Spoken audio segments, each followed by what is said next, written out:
ازاي تعرف ان الشخص اللي قدامك عايز يسيطر عليك وعايز يتحكم فيك وعايز يتحكم في نفسيتك؟ لو لقيت نفسك اتخلق جواك شعور انك ما بقتش مرتاح في العلاقة اللي انت فيها، سواء العلاقة دي حب، سواء العلاقة دي مع شريك حياتك، سواء العلاقة دي مع صديق، وانت نفسيا من جواك ما بقتش عارف ترتاح في العلاقة دي، ما بقتش عارف انك تتأقلم مع الشخص ده، انت بقيت شايف ان الشخص ده هو اللي بيقرر عنك كل حاجة، هو اللي بياخد القرارات بالنيابة عنك، هو اللي بيحكم في العلاقة، هو اللي بيأمرك امتى ده يحصل وامتى ده ما يحصلش، هو اللي بيفكر ده صح ولا غلط. بقيت حاسس كأن مالكش اي شخصية في العلاقة، لدرجة انك وصلت لمرحلة انك بقيت خايف لا تغلط الشخص ده يسيبك ويبعد عنك، لا تغلط الشخص ده يعمل لك بلوكات، لا تغلط الشخص ده يبطل يرد عليك او يبطل يرد على مكالماتك. لما بتيجي تكلم الشخص ده او لما بتكون موجود معاه بتحس نفسيا انك ضعيف، عكس ما بتتعامل مع الناس اللي حواليك. ممكن مع الناس اللي حواليك تحس انك مسيطر، تحس انك مبسوط، تحس انك نفسيا مرتاح، امور تانية كتير جدا. لكن اول ما تيجي تتكلم مع الشخص ده او اول ما يحصل تعامل بينك وبين الشخص ده بتحس انك ضعيف وتحس ان الشخص ده مسيطر عليك بشكل كبير جدا. طيب بعد الكلام اللي قلناه ده ازاي اقدر اعرف برضو ان الشخص ده مسيطر عليا؟ في البداية لو اول مرة تشوفنا فما تنساش انك تعمل لايك واشتراك او لايك ومتابعة وشير لاي حد محتاج يسمع الحلقة دي. لازم تكون عارف ان مش كل حاجة في العلاقة اسمها اهتمام، مش كل حاجة في العلاقة اسمها حب، مش كل حاجة في العلاقة لازم يفضل موجود معايا 24 ساعة أو لازم نتكلم طول الوقت أو لازم يهتم بيا. طيب ليه؟ لأن أوقات كتير جدا في ناس بتستخدم الاهتمام وبتستخدم الكلام الكويس في العلاقة وبتستخدم المشاعر الإيجابية في العلاقة علشان توصل للغرض بتاعها وعلشان تتحكم فيك وعلشان تسيطر عليك وعلشان تقدر توصل لكل حاجة هي عايزاها في العلاقة. لازم تكون عارف إن في فرق كبير جدا ما بين اللي بيهتم بيك علشان بيحبك وما بين اللي بيهتم بيك علشان عايز يسيطر عليك وعايز يكبتك في العلاقة علشان يقدر ياخد اللي هو عايزه بدون أي مشاكل خالص. الشخص اللي بيحبك ده تلاقيه دايما بيحترم قراراتك من غير أي سيطرة، ودايما تلاقيه بيسمعك، ودايما لما بتيجي تحتاجه تلاقيه جنبك، وتلاقيه دايما كده ما بيفرضش رأيه عليك في حاجات كتير جدا. تحس ان التعامل مع الشخص ده سلس جدا جدا بدون أي مشاكل خالص. لكن الشخص اللي عايز يسيطر عليك بقى تلاقيه أول ما تيجي تعمل حاجة غلط تلاقيه بيحسسك بالذنب طول الوقت. لما تيجي تعمل أي حاجة مش على مزاجه مش على هواه تلاقيه بيحسسك بالذنب طول الوقت. زي مثلا لو انت جيت تتعاتب مع الشخص ده، يعني انت بتتعاتب عتاب عادي، فتلاقي الشخص ده مثلا بيقول لك ايه، هو انا بعد ما عملت لك كذا وكذا وكذا انت جاي تتكلم معايا بالطريقة دي، جاي تتكلم معايا بالاسلوب ده، هو للدرجة دي انت ما بتحبنيش او للدرجة دي انت مش عايزني؟ طيب هو بيستخدم معاك الأسلوب ده علشان يبين ليك أو علشان يستخدم أسلوب التضحية، إن يبين إن هو الضحية في العلاقة، فأنت تبدأ تحس بالذنب. إيه ده؟ شكلي ظلمته. إيه ده؟ أكيد أنا جرحته. فنفسيا كده لما تلاقي الشخص ده بيستخدم معاك الأسلوب ده فعايز يحسسك إنك مديون ليه، عايز يحسسك إن خيره عليك، عايز يحسسك ان هو اللي بيضحي في العلاقة وهو اللي بيعمل حاجات كتير جدا في العلاقة وانت حرام ما بتعملش اي حاجة، انت غلبان جدا جدا، انت كيوت قوي على فكرة. هو الشخص الوحيد اللي عمال يعمل كل حاجة في العلاقة، المجهود الكبير اللي في العلاقة هو اللي بيعمله وانت حرام ما بتعملش اي حاجة خالص. ولو جيت تعاتب الشخص ده او عملت حاجة مش على هواه، يعني مثلا جيت قلت انا لازم اخرج النهاردة او لازم اشتري الحاجة دي او لازم اعمل الحاجة دي او هروح المطعم ده او اي حاجة انت عملتها مش على هوا الشخص ده، تبقى انت كده في نظره ناكر للجميل، كده انت في نظره حد وحش جدا. والهدف هنا ان عايز يحكم لعبة السيطرة عليك عن طريق ان عايز يبين ليك ان هو الضحية، وانك لو مشيت ورا راحتك او عملت الحاجة اللي في دماغك او نفذت اللي انت بتفكر فيه يبقى انت كده مذنب وانت كده مجرم في العلاقة، وانت اللي خسرت الشخص ده وهو قد ايه عمل علشانك حاجات كتير. وتبدأ تلاقي بقى جو الدراما وحاجات كتير جدا تحسسك دايما بالذنب وتحسسك دايما انك عملت كارثة، لدرجة ان في ناس بتبقى ضعيفة شوية تبدأ انها تجري وراه. طب سامحني، طب انا اسفة، طب حقك عليا، مش هعمل كده تاني، والله ما هعمل كده تاني، طب شيل البلوك ارجوك، سامحني ارجوك ارجوك ارجوك. وهو يتمادى يتمادى يتمادى لحد ما يحكم السيطرة عليك كاملة، وانت تبدأ تدخل في مراحل اكتئاب بعد كده، وكده كده اصلا هتبدأ تكرهه. يعني انت هتوصل لمرحلة انك تبدأ تكره الشخص ده، ولكن نفسيا هتقول ايه، انا بكرهه بس مش عايز ابعد عنه. ليه؟ علشان مش عايز ابقى لوحدي، ليه؟ علشان خلاص هو فاهمني وانا فاهماه، فخلاص انا بقيت متقبلة او انا بقيت متقبلها على الوضع ده، لكن خلاص مش هقدر ابقى لوحدي بعد كده. انا دلوقتي هقول لك على رد مناسب يكسر السيطرة دي، بس عايزك تركز فيه كويس جدا. لما تيجي تتعاتب مع الشخص ده ويجي يقول لك انا بعمل وبعمل وبعمل، قول له بس ستوب. انا اصلا اللي انت بتعمله ده والحاجات اللي انت عمال تعملها في العلاقة دي بتكتم حريتي، بتخليني مش على راحتي في العلاقة، بحس ان حريتي بتنسحب مني بسبب الحاجة اللي انت بتعملها دي. وحاول في نفس الوقت تكون واضح جدا مع الشخص ده، وتبدأ تقول للشخص ده وتبين له كده بكل ذوق وبكل حنية وبكل هدوء من غير عصبية خالص: على فكرة، حبك ليا مش معناه انك تتدخل في كل حاجة انا بعملها. لو انت بتحبني مش هتتحكم في كل حاجة انا بعملها في العلاقة. النقطة رقم 2: بيقلل من قيمتك. تلاقي الشخص ده وقت اي زعل بينك وبينه او هزار بينك وبينه يبدأ يقولك ايه: هو انت فاكر نفسك مين؟ ده اي حد يقدر يعمل اللي انت بتعمله ده في العلاقة. اللي انت بتعمله ده مش حاجة على فكرة، فوق كده واعرف انت بتعمل ايه. لو جينا مع بعض كده نشوف التحليل النفسي للتصرف اللي زي ده، الشخص ده نفسيا بيحاول يستخدم اسلوب ان يقلل من انجازاتك معاه، او بيحاول يقلل من مشاعرك العاطفية علشان بس يخلي شخصيتك تضعف قدامه. زي مثلا انك تيجي تقول لواحد موجود معاك في نفس المكان اللي انت شغال فيه كل يوم تحاول تقلل من قيمته: انت عملت ده ليه؟ الحاجة اللي انت عملتها دي وحشة، الحاجة اللي انت عملتها دي مش كويسة، وتفضل تعلق له على حاجات كتير علشان انت قاصد انك تقلل من قيمة الشخص ده قدام الناس اللي موجود. لكن هو مش عايز يسيب الشغل ومش عايز يسيب المكان ويمشي علشان ده أكل عيشه، فبيضطر يستحمل. هنا شخصيته بتفضل تضعف تضعف تضعف تضعف تضعف لحد ما يدخل في مراحل اكتئاب بعد كده. ولكن كل مرة شخصيته بتضعف فيها في نفس الوقت كرهه ليك بيزيد بشكل كبير جدا. فهو ده نفس اللي بيحصل معاك بالظبط، ان الشخص ده يفضل يعلق لك على حاجات كتير تحس ساعات ان هي حاجات تافهه قوي ما ينفعش يعلق عليها، لكن بيعلق وبيحاول يبين لك انك وحش وبيحاول يقلل من قيمتك طول الوقت علشان يخليك تشوف نفسك حاجه قليله قوي، فشخصيتك تتهز وتضعف قدام الشخص ده. والهدف من الاسلوب اللي هو بيستخدمه معاك ده ان يخليك كده مش شايف قيمتك، ويخليك مش واثق من نفسك، ويخليك مش عارف الحقيقه اللي موجوده جواك، لأنه عارف كويس جدا إنك لو عرفت قيمتك وعرفت الحقيقة اللي موجودة جواك هتبعد عنه، هتتكبر عليه، هتتعامل معاه بطريقة إن الإيجو بتاعك يكون عالي فيها. فهو مش عايز ده، مش حابب إن حاجة زي دي تكون موجودة. لما تلاقي الشخص ده بيقلل من حاجة أنت بتعملها، أو تحس إن هو بيقلل من أي حاجة أنت بتعملها سواء مشاعر أو أي حاجة أيا كانت، عايزك تقول للشخص ده: ستوب، حاسب. انت ليه ما فهمتش قلبك من الاول ان كل حاجة انا بعملها في العلاقة كبيرة جدا، حتى لو انت شايفها قليلة قوي بس هي بالنسبة لي حاجة كبيرة جدا وقوية جدا. ولو انت مش شايف ده فالعيب فيك انت من الاول، انت اللي ما فهمتش قلبك ولا فهمت عقلك من البداية ان كل حاجة بعملها في العلاقة كبيرة قوي.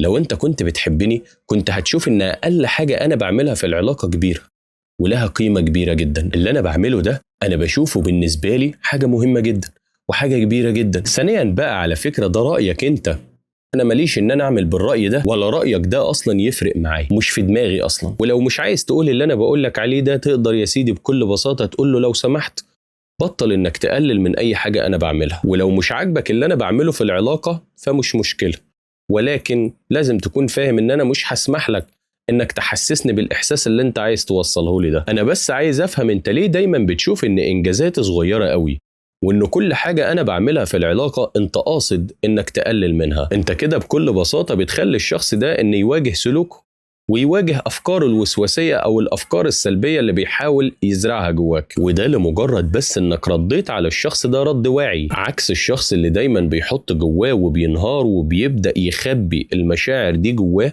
وما بيواجهش، وبيبدأ يعيط وينهار بينه وبين نفسه ويبدأ يشتكي: بطل يحبني، ما بقاش يحبني زي الأول، بعمل له حاجات كتير ما بقاش شايفها، ما بقاش عاجبه أي حاجة في العلاقة. فبالتالي الشخص ده لما بيعمل كده بيبقى سهل جدا إن أي حد يسيطر عليه.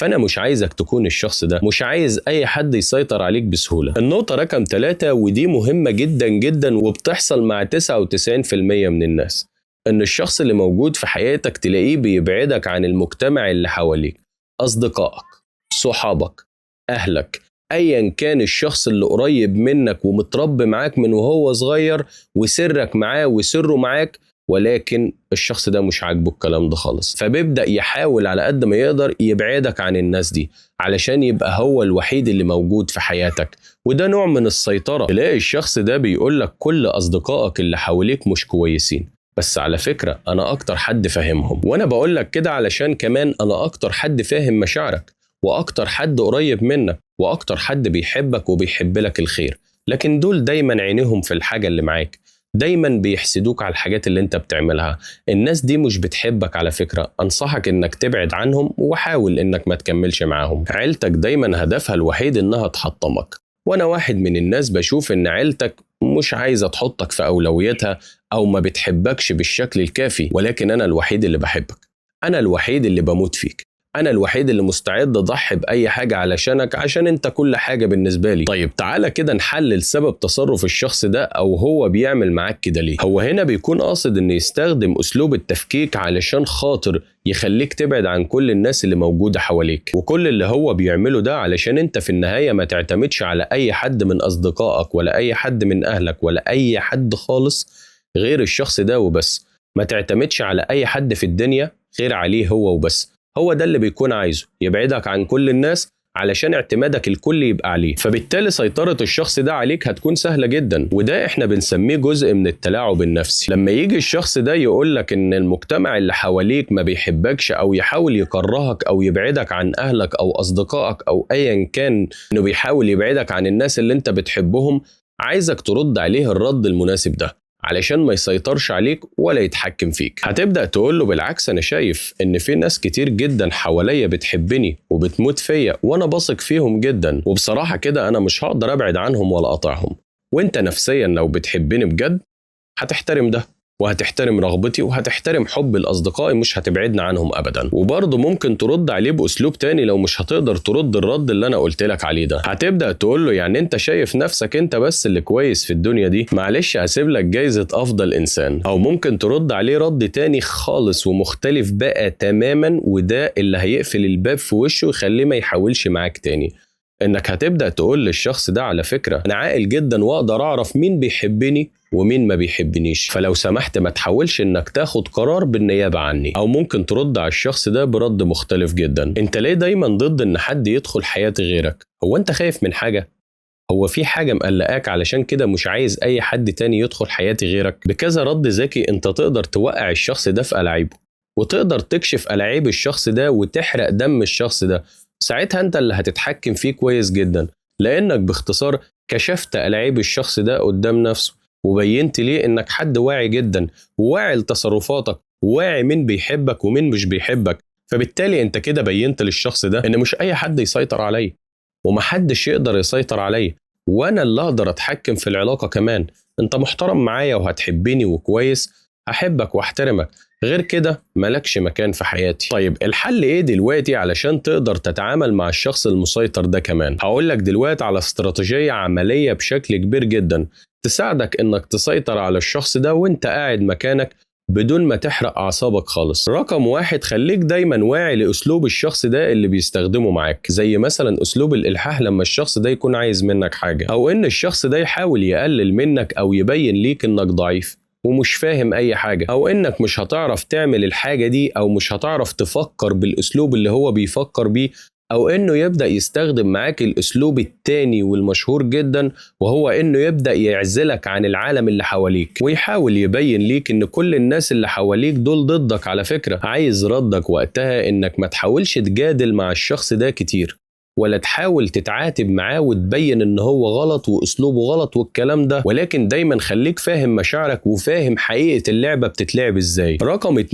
هتبدأ تحط حدود واضحة جدا مع الشخص ده بدون اعتذار او بدون اي عتاب. لو الشخص ده جاء قالك ما ينفعش انك تخرج مع اصحابك كتير، ردك عليه وقتها انا هخرج مع اللي انا عايزه واعمل كل اللي نفسي فيه ومش عايز مناقشة كتير في الموضوع ده. رقم 3، هتستخدم أسلوب الضبابية، بدل ما تقول لا بشكل مباشر ويحاول إن يضغط عليك، عايزك ترد عليه بإجابة فيها غموض وتبدأ تقول له تمام، حاضر، أوكي، ماشي، مفيش مشكلة، هشوف، بس بصراحة أنا مش ضامن حاجة دلوقتي والله. زي مثلا لو الشخص ده جاء قالك هتسافر معايا بكرة، ردك عليه والله هشوف ظروفي الأول وبعدين أبقى أعرفك، حتى لو هو عارف إنك مش هتسافر رد عليه الرد اللي بقولك عليه ده. رقم 4، هتبدأ تسأل الشخص ده أسئلة مزعجة، والأسئلة المزعجة دي شغلتها إنها بتكشف حقيقة الشخص ده قدامك، أو بتكشف الشخصية الحقيقية بتاعته. لو الشخص ده بيقولك لو أنت بتحبني مش هتعمل معايا كده، هتبدأ تقوله طب يعني إيه كلمة حب بالنسبة لك؟ هل الحب بالنسبة لك إن أسمع كلامك وامشي تحت طوعك واعمل كل حاجة أنت بتقول عليها مثلا؟ عايزك تخليه دايما يحس إنه مش مسيطر عليك. لو الشخص ده جه قالك أنا عارف مصلحتك أكتر منك، تبدأ تقوله يعني أنت عايز تاخد قرار بالنيابة عني؟ ليه؟ هو أنت مش واثق فيا للدرجة دي؟ هقولك برضو على ردود تانية ذكية أنت هتقولها على حسب الموقف اللي ممكن يقوله علشان خاطر يسيطر عليك. رقم 1، لو بيحاول إن هو مثلا يفرض رأيه عليك في حاجة، زي مثلا إن يبدأ يقولك أنت غلط، المفروض إنك تعمل كذا وكذا، هتبدأ تقوله شكرا على رأيك، بس أنا هفضل أعمل الحاجة اللي أنا شايفها أو الرأي اللي أنا مقتنع بيه. رقم 2، لو بيستعمل معاك مثلا لغة التهديد، ويجي يقول لك والله لو انت عملت كذا انا همشي من العلاقة او هعمل لك بلوك او مش هتشوف وش تاني، ردك عليه وقتها على فكرة انا ما بحبش التهديد، لو انت قررت انك تمشي او قررت انك تكمل كده فده قرارك، براحتك خالص، ما عنديش مشكلة ابدا. رقم 3، لو بيحاول يقلل منك في حاجة ويبدأ يقول لك مثلا انت مش هتقدر تعمل الحاجة دي او انت مش قد انك تعمل الحاجة دي، تبدأ ترد عليه رد ذكي وتبدأ تقول له هو انت ليه دايما شايفني اقل من اللي انا فيه؟ رقم 4، لما يجي يحسسك بالذنب ويبدأ يقولك على فكرة انا ضحيت بوقتي وضحيت بفلوسي وضحيت بصحتي علشان خاطر انك تكمل في العلاقة او علشان خاطرك او علشان خاطر العلاقة دي، تبدأ ترد عليه وتقول له على فكرة انا مقدر تضحياتك ومقدر كل حاجة انت بتعملها في العلاقة، بس بالله عليك بلاش انك تحملني الذنب ده طول الوقت، ما تحسسنيش انك الوحيد اللي بتعمل كل حاجة في العلاقة وانا قاعد ما بعملش اي حاجة. في النهاية لازم تكون فاكر كويس جدا ان الشخص اللي بيحب يسيطر على الطرف اللي موجود قدامه فهو بيقوي سيطرته دي من ضعفك انت، فحاول انك ما تبانش انك ضعيف. فكل ما تكون نفسيا واثق من نفسك ومبين انك مش ضعيف وقوي جدا وعارف انت بتعمل ايه كويس قوي، كل ما سيطرته عليك هتقل وكل ما سيطرتك انت على العلاقة هتزيد بشكل كبير جدا. يعني كل حاجة بتحصل في العلاقة هي معتمدة عليك انت وعلى قراراتك وعلى طريقتك في التفكير وعلى طريقة حسبتك لكل حاجة بتدور في العلاقة. لو عجبتك الحلقة ما تنساش تدعمنا بلايك واشتراك وتشير الحلقة دي لأي حد محتاج يسمع الحلقة دي، واستنونا الحلقة الجاية بإذن الله تعالى.